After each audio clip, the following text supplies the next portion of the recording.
New York संयुक्त राष्ट्र महासभा UNGAT के अवसर पर आयोजित ब्रिक्स विदेश मंत्रियों की बैठक में शुक्रवार को कई अहम मुद्दों पर चर्चा हुई। इनमें 2026 में भारत की आगामी ब्रिक्स अध्यक्षता, आतंकवाद के खिलाफ सख्त रुख, संयुक्त राष्ट्र सुरक्षा परिषद में सुधार की मांग और वैश्विक व्यापार में बढ़ती बाधाओं पर चिंता प्रमुख रहे।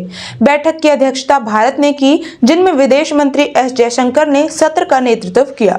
भारत अगले वर्ष ब्रिक्स की अध्यक्षता संभालने जा रहा है और इस संदर्भ में उसे सभी सदस्य देशों का सर्वसम्मत समर्थन मिला।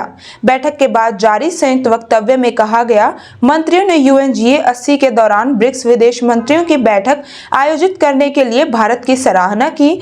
उन्होंने 2026 में भारत की अध्यक्षता और ब्रिक्स शिखर सम्मेलन की मेजबानी के लिए पूर्ण समर्थन व्यक्त किया।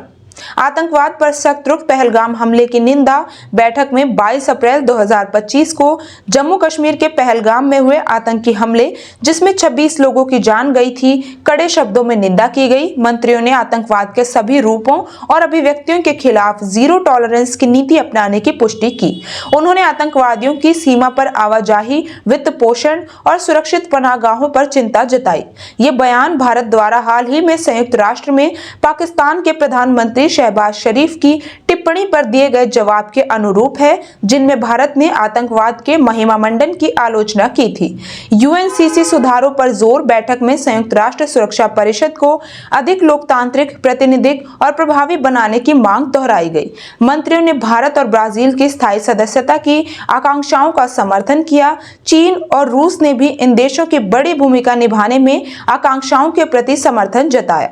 मंत्रियों ने टैरिफ और गैर टैरिफ उपायों में अंधाधुंध वृद्धि, संरक्षणवादी नीतियों और एक तरफा व्यापार प्रतिबंधों पर गहरी चिंता व्यक्त की। ऐसे उपाय वैश्विक व्यापार को बाधित करते हैं, आपूर्ति श्रृंखलाओं को प्रभावित करते हैं और वैश्विक दक्षिण के हाशिए पर धकेलने का खतरा पैदा करते हैं।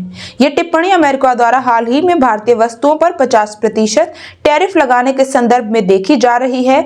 बैठक में ब्राजील, रूस, चीन, दक्षिण अफ्रीका के अलावा ईरान, इंडोनेशिया, UAE, इथियोपिया और मिस्र जैसे नए सदस्य देशों ने भी भाग लिया, जो ब्रिक्स के वैश्विक दक्षिण के मंच के रूप में बढ़ते प्रभाव को दर्शा